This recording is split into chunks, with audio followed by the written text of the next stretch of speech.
Todo empezó cuando salí del colegio. Tenía 15 años y conseguí un trabajo como chico del tablero de cotizaciones en una oficina de corretaje. Era rápido con los números. En el colegio había hecho 3 años de aritmética en uno solo. Me gustaba la aritmética mental. Era algo que me salía natural. Mi trabajo consistía en tomar los precios que salían de la cinta y enviarlos al gran panel que había en la sala de clientes. Uno de los clientes se sentaba al lado de la cinta y los leía en voz alta. Nunca los decía demasiado rápido. Siempre he tenido buena memoria para los números, así que los recordaba sin esfuerzo. Había muchos empleados en esa oficina. Me hice amigo de algunos, pero cuando el mercado estaba activo, el trabajo me mantenía ocupado desde las 10 de la mañana hasta las 3 de la tarde. No había mucho tiempo para charlar, y la verdad es que no me importaba demasiado. Lo que sí me importaba era observar los números. Esas cotizaciones no eran, para mí, precios de acciones de empresas reales. Eran solo números. Significaban algo, claro, pero lo único que me interesaba era que siempre estaban cambiando. ¿Por qué cambiaban? No lo sabía.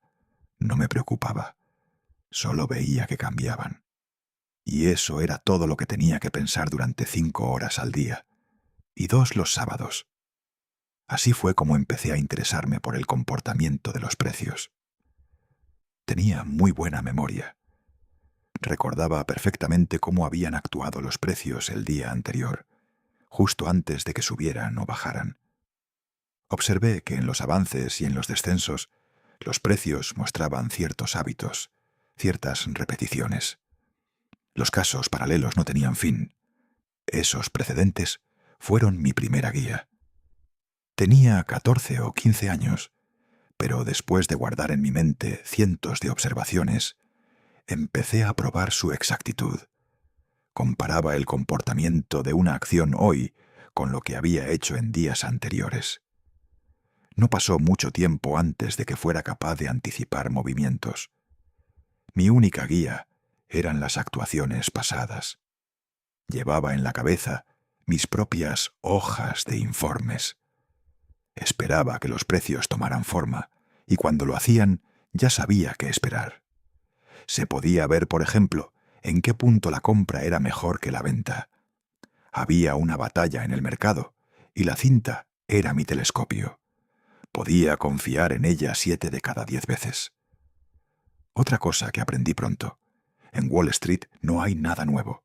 Nunca lo ha habido. La especulación es tan antigua como las montañas. Lo que ocurre hoy ha ocurrido antes y volverá a ocurrir.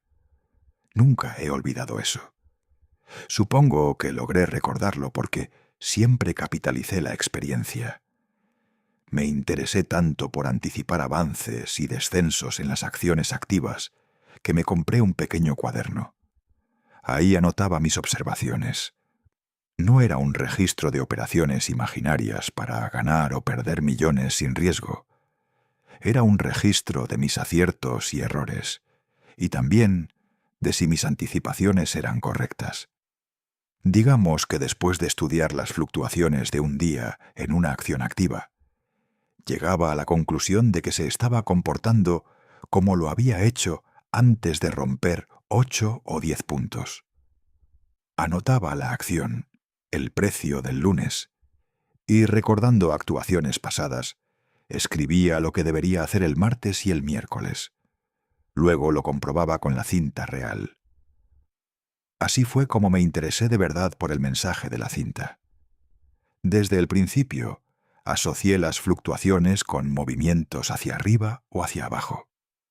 Las fluctuaciones siempre tienen una explicación, pero la cinta no se preocupa por el porqué. No da explicaciones. Yo, con 14 años, tampoco le preguntaba por qué. Y hoy, con muchos más años, tampoco lo hago.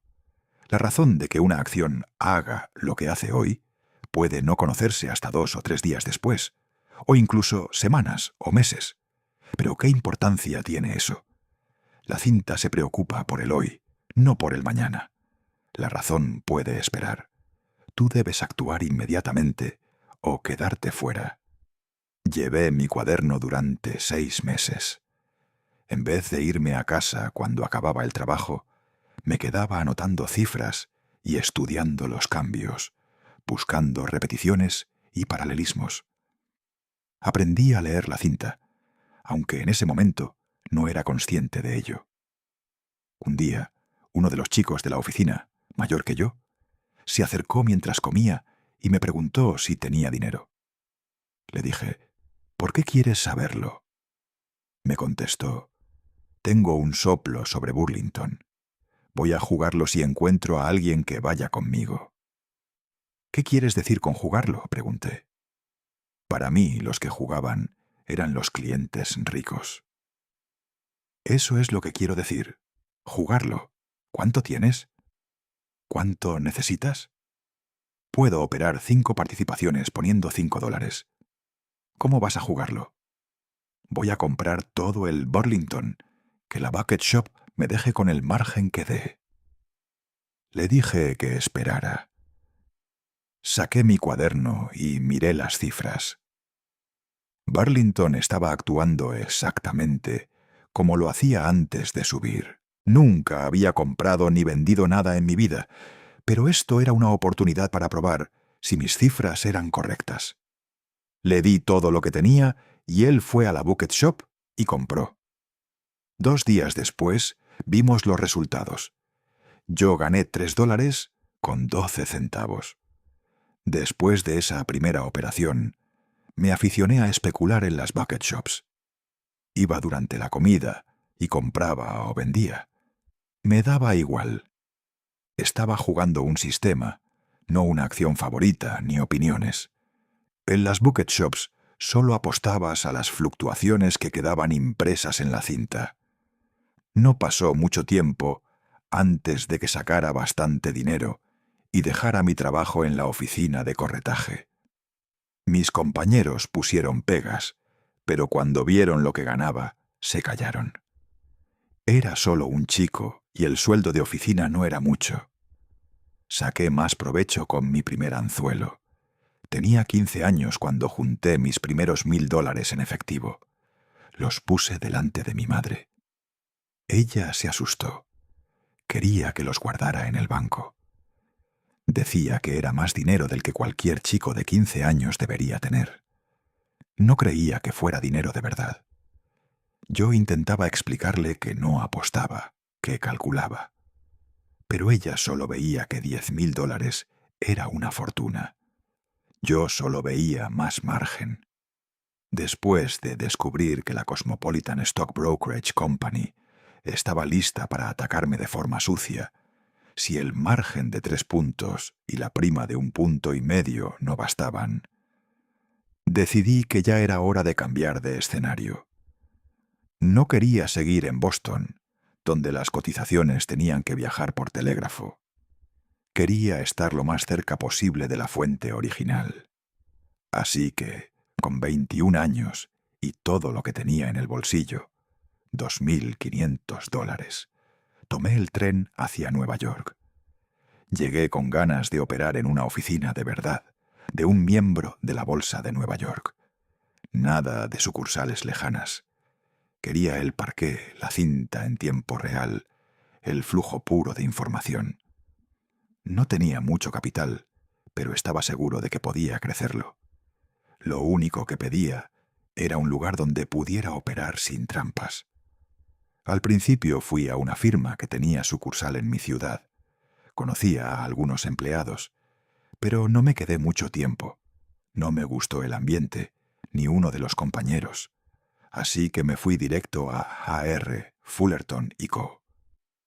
Alguien debió hablarles de mí, porque en poco tiempo ya me llamaban el niño operador. Siempre he parecido más joven de lo que era, y eso me trajo problemas. Pero también me obligó a pelear por mi espacio. No pasaron 6 meses antes de que me arruinara. Operaba mucho, tenía cierta reputación de ganador. Mis comisiones eran buenas, subí la cuenta un poco. Pero al final perdí todo. No solo lo que había traído, sino que terminé debiendo a la empresa unos cientos de dólares. ¿Qué pasó? Mi sistema funcionaba perfecto en las bucket shops. Ahí apostaba a fluctuaciones, veía el precio en el tablón al instante, podía entrar y salir en segundos. Si tenía razón, ganaba rápido. Si me equivocaba, perdía rápido, pero el daño era limitado por el margen. Pero en Fullerton era diferente. Ahí se operaban acciones reales. El precio que veía en la cinta podía ser 105, pero en el parqué ya podía ser 104 o 103, cuando llegaba mi orden. Y si era una orden grande, mi propia venta ayudaba a bajar el precio. No podía calcular con precisión. Perdía porque jugaba un juego que no conocía del todo. No fue que me faltara cabeza. Era que no entendía todavía las diferencias reales entre apostar en una bucket shop y operar en la bolsa. Pensaba que leer la cinta era suficiente. Y en las bucket shops lo era. Pero en Nueva York la cinta me hablaba de historia antigua, y yo no me daba cuenta. Cuando me di cuenta de que algo fallaba, no me enfadé con el mercado. Nunca discuto con la cinta.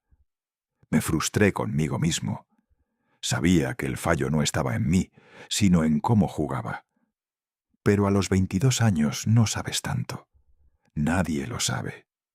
La gente de la oficina fue buena conmigo. No me presionaron, pero yo tenía que volver a operar. Fui a ver al viejo Fullerton y le dije: «A.R., préstame $500. «¿Para qué?», preguntó. «Para margen, claro. Tengo que empezar otra vez». Me miró y me prestó el dinero. No quería crédito en la oficina. Ya les debía algo. Lo que quería era un capital fresco para probar de nuevo. Con esos $500 me fui a buscar bucket shops en Nueva York. Pero ya no eran como antes. La bolsa y la policía las habían cerrado casi todas. No había donde operar sin miedo. Así que decidí irme a St. Louis. Me habían hablado de 2 compañías grandes que manejaban un volumen enorme en el Medio Oeste. Sus oficinas estaban en muchas ciudades. Decían que no ponían límites y que aceptaban apuestas grandes. Perfecto para mí. Llegué a St. Louis y fui directo a la Dolan y a la Teller. Eran las 2 más grandes. Entré en Dolan primero. El lugar era enorme, ruidoso, lleno de clientes mirando el tablón. Me senté entre ellos, observé y elegí mi primera acción. Fui a la ventanilla y dije: «Quiero comprar 200 Omaha». El empleado me miró y escribió el boleto. En 2 días gané $2,800. Pensé que me dejarían seguir toda la semana, pero al tercer día, cuando fui a comprar 500 BRT, el empleado me dijo: «El jefe quiere verte». Entré a la oficina. Dolan estaba sentado. Me miró y dijo: «Siéntate, Livingston». Sabía que me había reconocido. No sé cómo, pero lo hizo. Me dijo que no tenía nada contra mí, pero que no podía permitirme seguir operando ahí. 300 clientes me mantienen a mí y a mi familia. Tú en 2 días ganaste más que ellos en 2 semanas. Eso no es negocio para mí. Coge tu dinero y vete. No discutí. Cogí mis ganancias y me fui. Luego probé en Teller. El lugar era más elegante, clientes de mejor clase. Pensé que podría operar ahí, pero cuando intenté comprar 1000 BRT, un tipo pelirrojo me cortó el paso y me dijo: «Livingston, vuelve con Dolan. Aquí no te queremos». Me di cuenta de que la noticia había corrido. Me fui sin discutir. Regresé a Nueva York con lo que había ganado. Pagué a Fullerton sus $500 y volví a operar con el dinero que quedaba. Tuve rachas buenas y malas, pero en general ganaba. Pero no era lo mismo. En las bucket shops podía jugar mi sistema al máximo.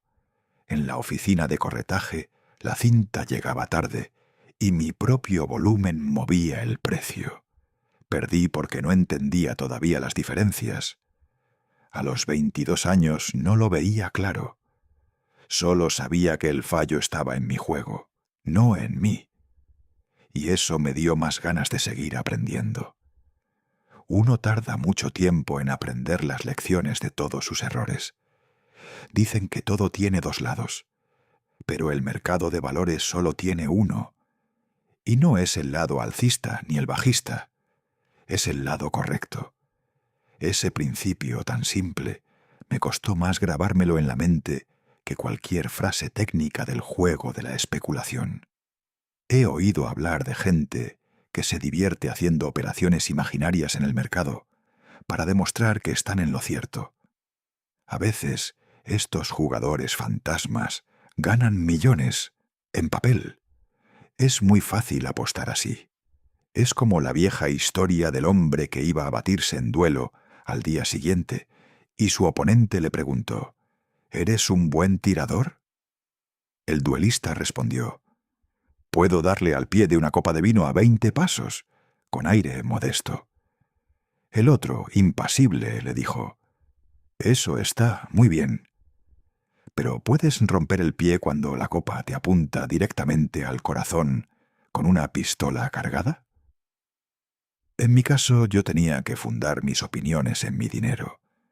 Mis pérdidas me enseñaron a no avanzar hasta estar seguro de que no tendría que retroceder. Pero si no avanzaba, no me movía. No quiero decir con esto que un hombre no deba limitar sus pérdidas cuando no está en lo cierto. Claro que debe hacerlo.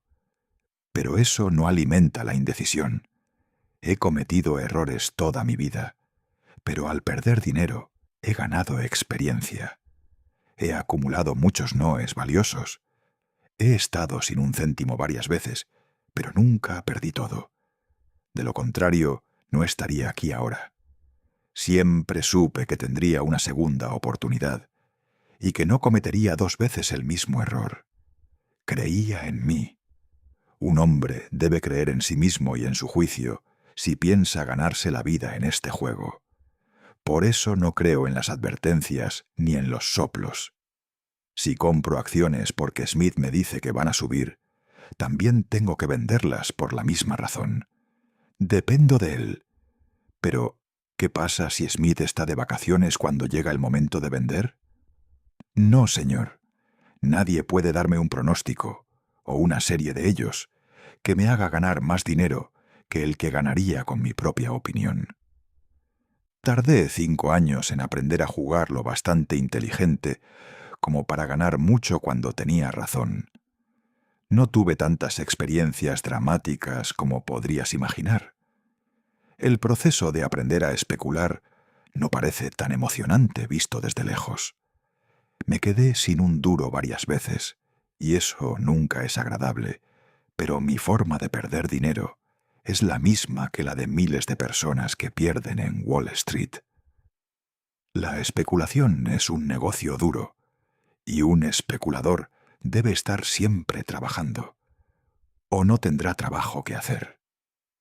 Mi tarea, como debía haber aprendido después de mis primeros meses en Fullerton, era muy simple: ver la especulación desde otro ángulo. Pero no sabía que el juego encerraba mucho más de lo que había aprendido en las bucket shops. Allí creía estar batiendo al juego, cuando en realidad solo batía a la bucket shop.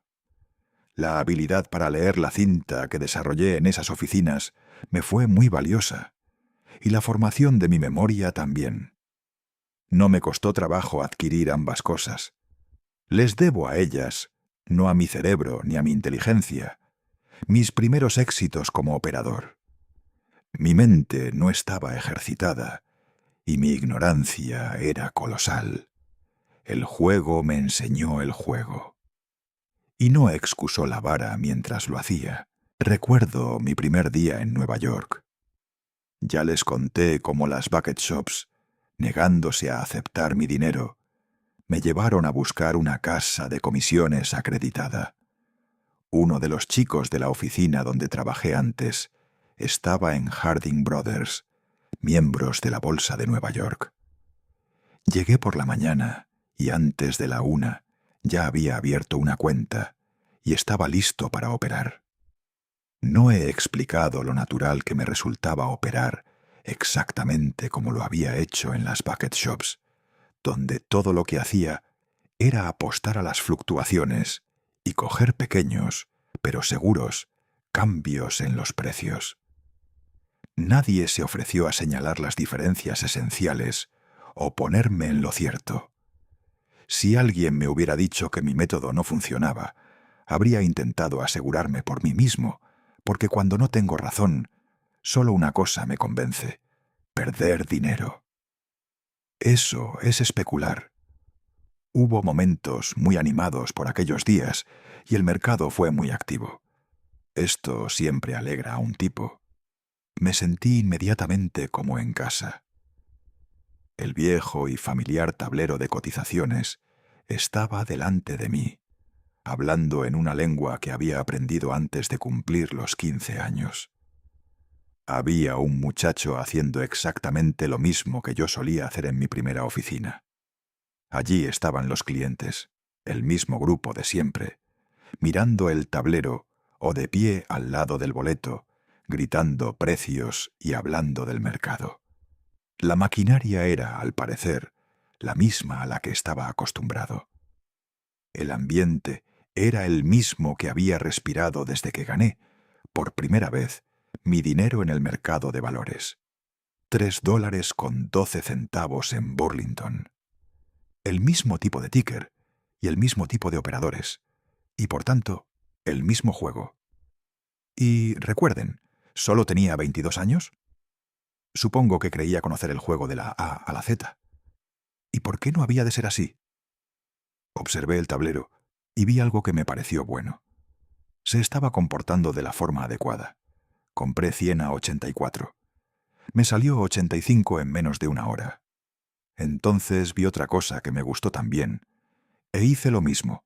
Tomé 3/4 de punto netos en un espacio de tiempo muy breve. Empecé bien, ¿no es así? Presten atención a esto.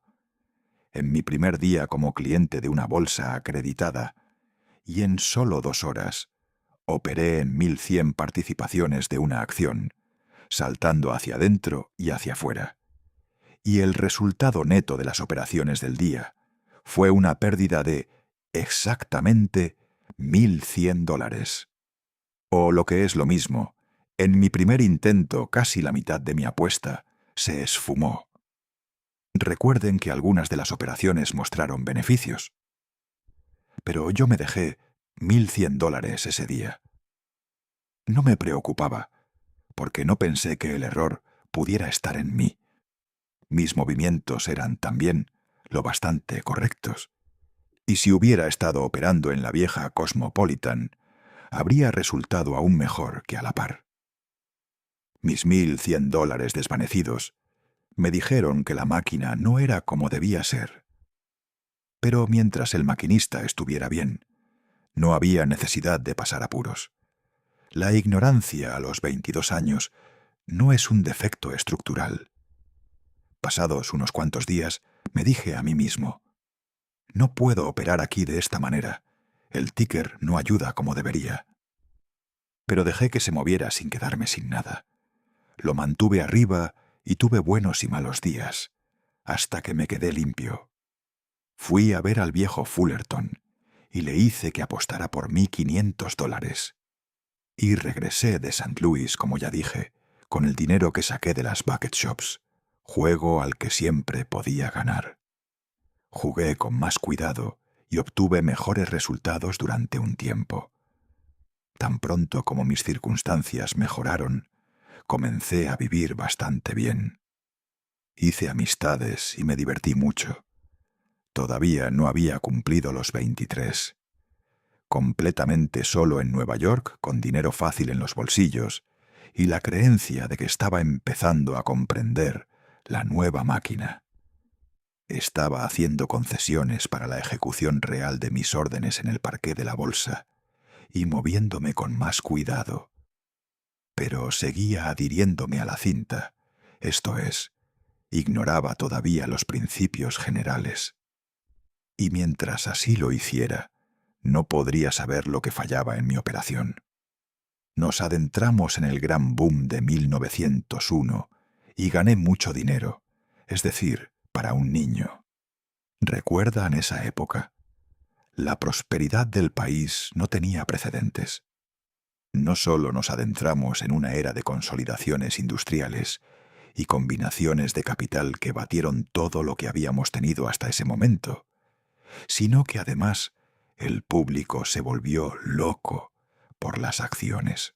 He oído decir que en épocas anteriores de abundancia, Wall Street solía jactarse de 250.000 participaciones al día, cuando las acciones de un valor de 25 millones de dólares a la par cambiaban de manos. Pero en 1901 tuvimos un día de 3 millones de participaciones. Todo el mundo estaba ganando dinero.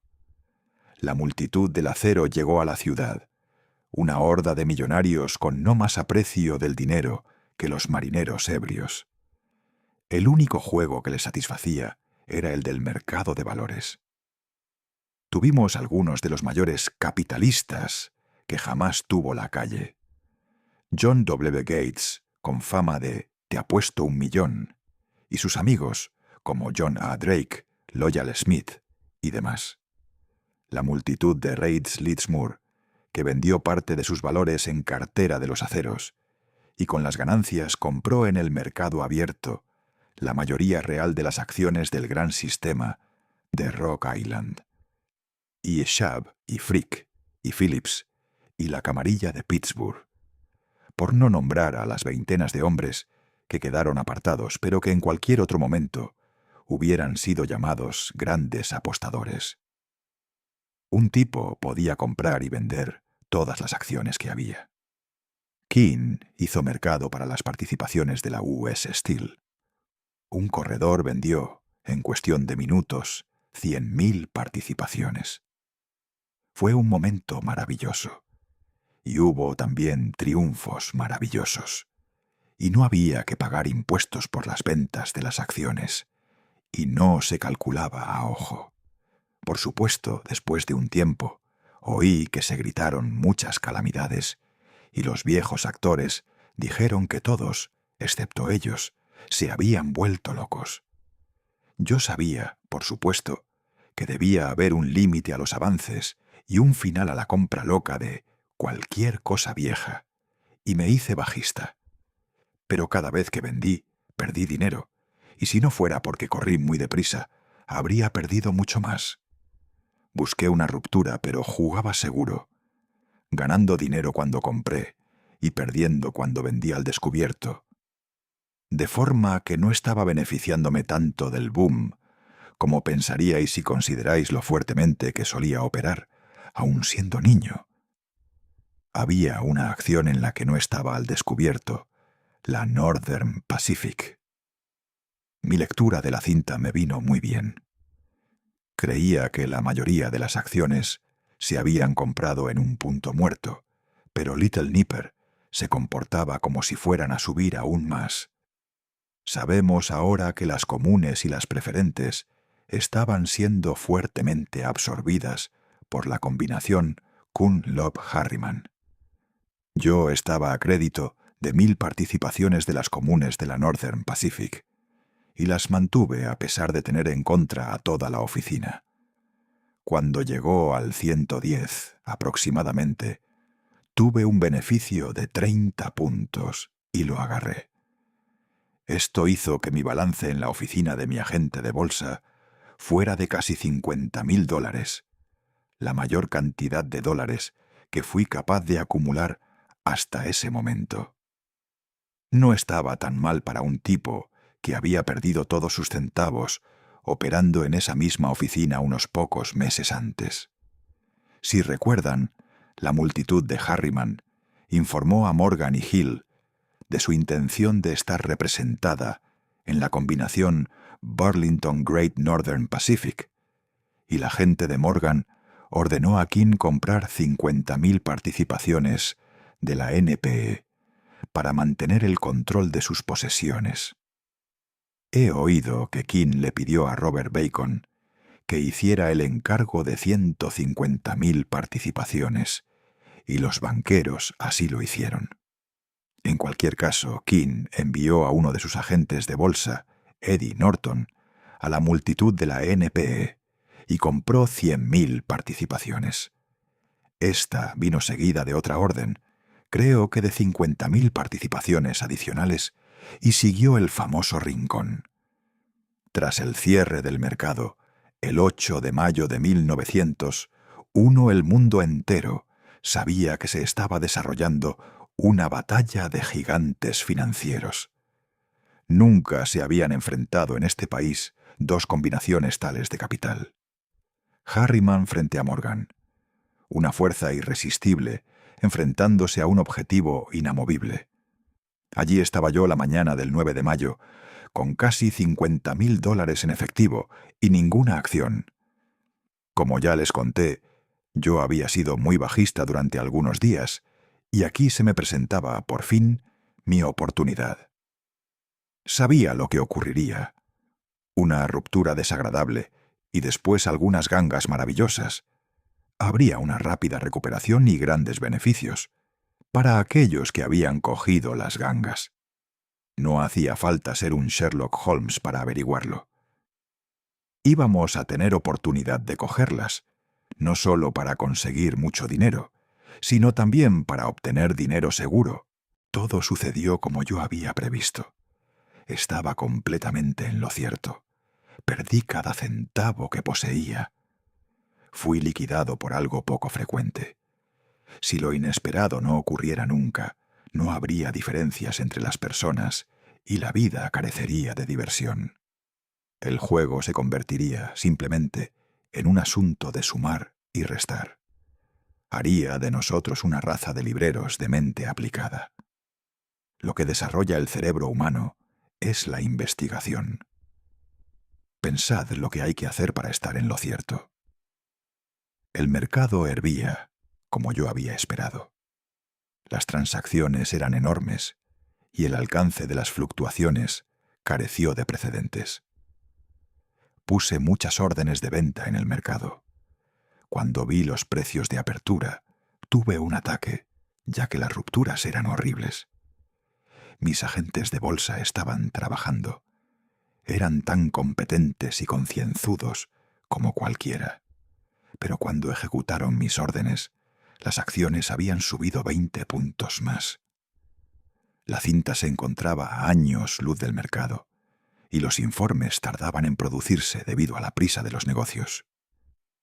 Cuando averigüé que las acciones que ordené comprar, cuando la cinta dijo que el precio era, por ejemplo, de 100, y se libraron de las mías en 80, haciendo un descenso total de 30 o 40 puntos desde el cierre de la noche anterior, me pareció que estaba sacando descubiertos a un nivel que hizo de las acciones que vendí las mismas gangas que había planeado comprar. El mercado no iba a caer hasta llegar a China. Así que decidí cubrir mis descubiertos y ponerme a largo. Mis agentes de bolsa compraron, no al nivel que me hubiera hecho volverme, sino a los precios que predominaban cuando los hombres del parqué recogieron mis órdenes. Pagaron unos 15 puntos más de lo que yo había calculado. Una pérdida de 35 puntos en un día era más de lo que cualquiera podría soportar. El ticker me ganó al retrasarse tanto con respecto al mercado. Me acostumbré a considerar la cinta como al pequeño mejor amigo que tenía, ya que apostaba según lo que aquel me decía. Pero esta vez la cinta me traicionó. La divergencia entre los precios impresos y reales me anuló. Fue la sublimación de mis fracasos anteriores, lo mismo, precisamente, que me había batido en un principio. Hoy parece tan obvio que la lectura de la cinta no es suficiente, independientemente de la ejecución de los agentes de bolsa, que me pregunto por qué no me di cuenta de mi problema y de su remedio. Lo que hice fue peor que eso. Seguí operando, dentro y fuera, sin tener en cuenta la ejecución. como pueden ver, no podía operar nunca con un límite. Tenía que tomar mis pocas oportunidades con el mercado.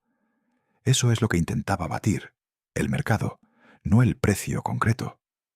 Cuando creo que me conviene vender, vendo. Cuando pienso que las acciones van a subir, compro. Mi adhesión a ese principio general de la especulación me salvó. Haber operado con precios limitados hubiera sido simplemente mi viejo método de bucket shop, adaptado de forma insuficiente, para ser usado en una oficina acreditada de agentes de bolsa.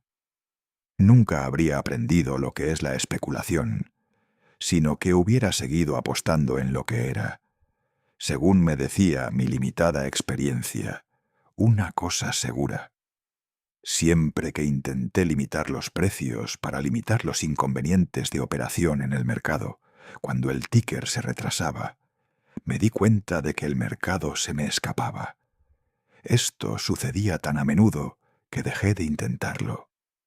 No puedo deciros cómo me llevó tanto tiempo aprender que en vez de colocar apuestas diminutas en lo que iban a ser las cotizaciones siguientes, mi juego consistía en anticipar lo que iba a ocurrir a gran escala.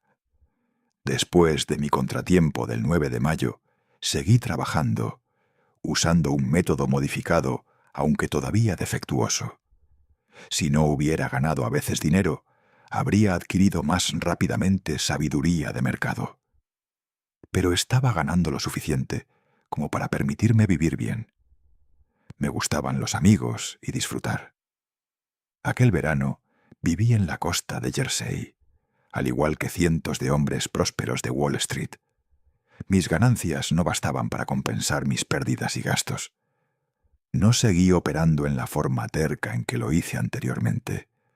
Simplemente era incapaz de plantearme mi propio problema. Y por supuesto, era imposible intentar resolverlo. Hablo constantemente de este asunto para mostrar lo que tuve que padecer antes de llegar a un sitio en el que pudiera realmente ganar dinero. Mi vieja escopeta y el disparo de la bebé no podrían hacer el trabajo de un rifle de repetición frente a este gran juego. A principios de ese otoño, no solo me liquidaron, sino que estaba tan cansado de un juego al que no podía batir, que decidí dejar Nueva York e intentar otra cosa en algún otro sitio. Había estado operando desde que tenía 14 años. Había ganado mis primeros $1,000 cuando era un chaval de 15 y mis primeros 10,000 cuando tenía 21. Había ganado y perdido una apuesta de $10,000 en más de una ocasión. En Nueva York había ganado miles de dólares y los había perdido. Conseguí llegar hasta los $50,000 y 2 días después desaparecieron. No tenía otro negocio y no conocía otro juego. Después de varios años, regresaba a donde comencé. No, peor que eso, ya que había adquirido hábitos y un estilo de vida que exigían dinero. Aunque esto no me preocupaba tanto como el hecho de estar equivocado tantas veces. Si este capítulo te abrió los ojos o te hizo reflexionar sobre alguna creencia que te está limitando, deja un comentario abajo contándome cuál es. Ejemplo: no merezco ganar grande. Si gano mucho luego lo pierdo todo, etc. Entre todos vamos a identificarlas y empezar a desactivarlas. Este es el camino real hacia la consistencia. Y si te ayudó a ver las cosas desde otro ángulo, dale like y suscríbete al canal, activando la campanita para no perderte los próximos capítulos de esta serie basada en los libros de las leyendas del trading. Nos vemos en el siguiente.